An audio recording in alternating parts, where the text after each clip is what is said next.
Hello, this is Warpath 1985 speaking today's video shots review.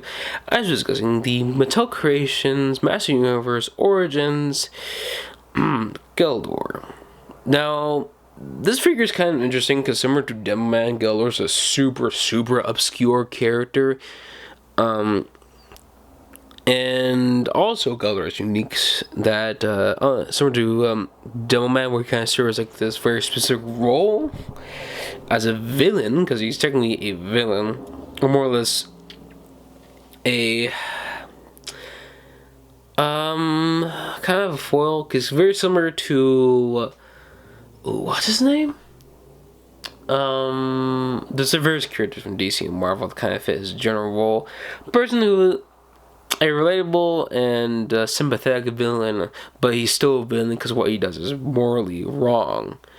Even though, yes, what he sees in is good, like a Thanos, technically, but unlike Thanos, where he kind of genocide most of the universe for a really strange goal, he's still doing it because of what he believes in. In this case, he seeks for immortality. And the mini comic he comes with is similar to the one that was included with the Tyranny of Playset, where it's a sequel to a older mini comic from the original toy line. And because of that, it just continues the story, but through the newer mini comic timeline, technically. It's weird, because technically this is still the older mini comic timeline, but this is still technically connected to the newer one. It's weird. You see right here some of the origins of what his aspirations of good old Geldor, and obviously some of the little miniature lizards, dragons, whatever, from that He-Man 2-pack with Battle Armor He-Man, technically 2-pack with Ican'tt and Battle Armor He-Man. In this case, it's just normal He-Man. You see here, Geldor is on a Strider, and a couple other stuff them finding, and then recollescing? I don't know. And that's it. It's a neat mini comic. It's still made by that same artist who did the Tyranny of Playset mini comic, which is it's okay. It kind of more reminds me of that who was that artist? I can't remember. It was I forget his name, but he sadly passed away, but he mostly did the art for Transformers Animated, Ben 10, and a couple of others. You may know him. I'll put his name here because I'm shocked I forgot his name, but yeah. Yeah, it kind of matches that art style a little bit. Besides that, the figure is similar to Demoman, loaded with accessories, and some exclusive accessories too. He's very unique because he's one of the few Master Universe figures that isn't, or more or less Master Universe figures that actually uses parts from another line. In this case, he uses the accessories from he uses the parts. There you go, the parts from what was his name? I believe, right? No, oops, sorry. He uses the parts from the Cartoon Collection Master Universe mold, where he has those Cartoon Collection forearms, and I believe the Cartoon Collection He-Man shield. It might be the same, but I have to grab my He-Man for comparisons later on. Besides that, he comes with this exclusive axe, or battle axe. It's very unique, and I absolutely adore it because it's very bulky and it looks very nice. It's obviously accurate to the one he had in the original mini comic, I believe, and also one that showed off earlier. But unlike the one in that mini comic, it does not have the battle damage. Unlike this one, which is a reuse from Ram Man, which does have battle damage on it. It is separable, like the one that was included with Ram Man. This has been reused many times in the Master Universe toy line, mostly with various other brutes and etc. In this case, he just comes with both parts, which is kind of rare because he usually comes with the double-headed axe or the single like hatchet-looking axe blade, which is okay, but only it just means that it's somewhat incomplete and looks very funky.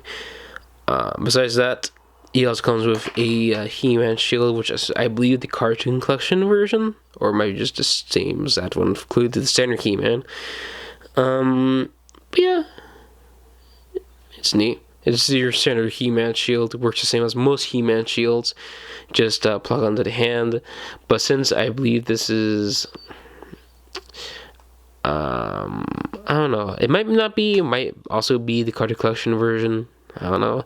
It does plug onto the arm a little bit, a lot harder than the standard He-Man shield. So I don't know. So it might be actual He-Man shield. It might not be. Either way, it's a He-Man shield.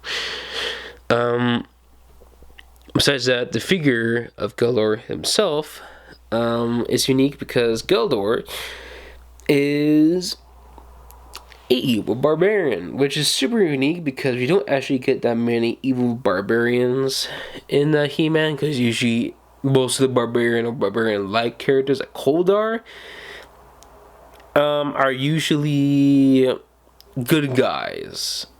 And most of the time, those barbarians are just, again, are the good guys, never really the bad guys. So this is very interesting that we have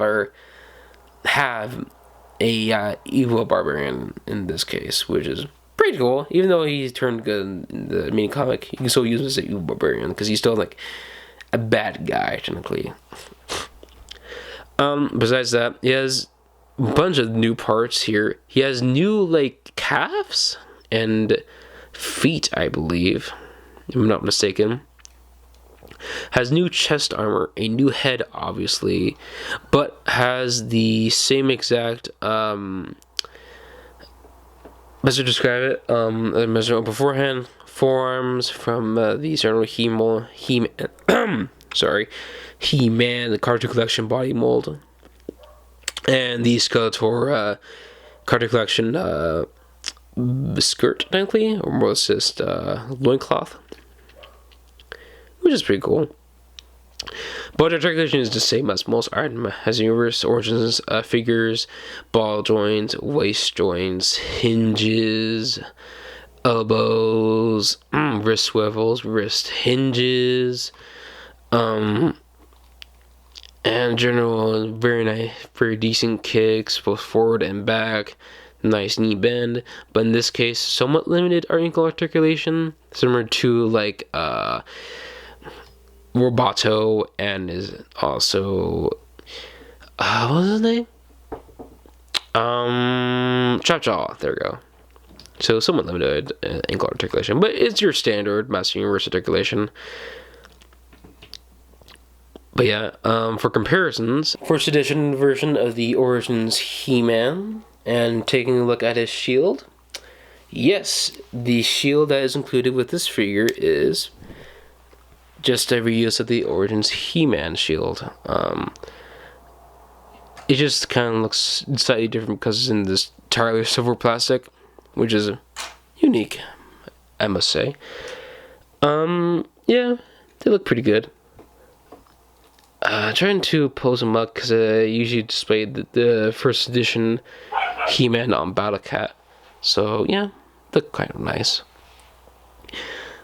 Another figure I like to show off, or not show off, more or less just compare with, because he was seen riding it, was the good old Origins Strider, particularly the version with the classics head crest, which is pretty cool since the figure does have two grabby hands, unlike actually no, most Mattel Creations exclusive figures have two grabby hands because a lot of them are just deluxe figures on a standard cardback. But yeah, you can hold on to both of the handles for the well, I forget what it's called, but the name of it here. But But yeah, have him sitting there. He does struggle because the new there goes knee pads on the new shins, more or less calf parts do clash with the seat, and also just generally the corners of the seating area, but it works. I like it. It looks nice. I might be get another Strider, since there's just millions of them like piling up in various stores. I think there's still one stuck in my local Ross, funny enough, after this thing we released like back in 2022, I believe, which is impressive, because I think it was back in 2022, right? Or it might have been 2021, since I think it came out around the same time as Fisto, maybe? Or maybe it was 2022. Can't remember. But yeah, but the Strider figure's been like out for ages, and it's been plugging stores ever since then. Besides that, for one final comparison, before I end the video, because there's nothing else to talk about the character, since again, he's a super obscure character with nothing much with him other than just him looking pretty nice, is the previously reviewed and previous Mattel Creations Master Universe figure, Demo Man, who was revealed alongside with Geldor back in, it was like last year, I believe, or earlier this year, at San Diego Comic-Con. I'm trying to focus, but it's mostly just focusing on Geldor, which is okay, but I don't know. This is pretty work out with this review. Besides that, they look nice together. I believe Geldor, similar to Demo Man, he was on Mattel Creations for like a while, since both of them were, best to describe it? Oh, sorry. And knocked my camera. Both of them were up for like a while due to them being obscure characters and not being that desirable compared to other Mattel Creations figures previously released. Because it looks like Mattel Creations is course correcting from them mostly releasing main natural like named characters, and now doing just comic book characters was a lot better than just releasing Grizzlor, Cyclone, Rock-On, and Extendar, and etc. Funny enough. Besides that, the newest deluxe figure that was being or it has technically released, or the newest one technically, because there actually were 2, 3. Yeah, there's 3. That being that weird Snake Man zombie figure, which wasn't named here. The Crimson Horde Trooper wannabe thing, whatever. Again, wasn't named here in the figure image here as well. And then finally, MOTU, which again here. Which the problem with all these figures is that they rising in prices hard. It was okay at the time for paying like $25 for a deluxe figure, because again, deluxe figures were gimmick heavy and very nice. But man, $40 for Modulok and like the Horde Trooper, that is a lot. I know it's technically a 2-pack, similar to like the Too Bad It's Mattel Creations San Diego Comic-Con exclusive figure, which again, please mention again, I got that as a gift. I originally planned to get it the standard version later on when that comes out, because I know it's coming out as well soonish.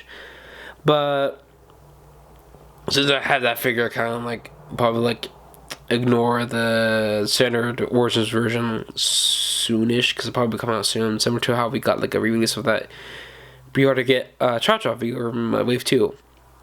Besides that, it does suck that most of these deluxe figures are rising in prices, and it's suckier that when they do release a deluxe figure from Mattel Creations, it is significantly cheaper and doesn't really cost that much, which is again sucks, but yeah, whatever. But I hope the Master Universe does continue on, unlike classics and others, which kind of just died out due to them producing mediocre figures and just having a hard time figuring out what they were. But it's like Master Universe knows what they're going for and knows that almost Mattel knows what we're doing with Master Universe so far. Because previously we were kind of terrified that it's just being mostly Mattel Creations figures. So far, it doesn't look like it that. But at least we are getting new figures, and at least those figures are really good.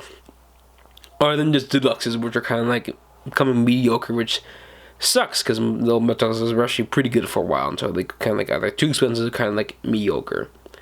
It was the deluxe version of Mossman. There you go. Mossman was kind of mediocre because it kind of really didn't deserve to be a deluxe figure. Even though, yes, Mossman's Fox figures are pretty hard to do nowadays. Fox figures are pretty hard to do nowadays. It should have been a fucking $50 or 40, $50. Shouldn't have been that much. Should have been that much for like what you get. So that's all for this review. Like, comment, subscribe. Hopefully, I shall see you next time.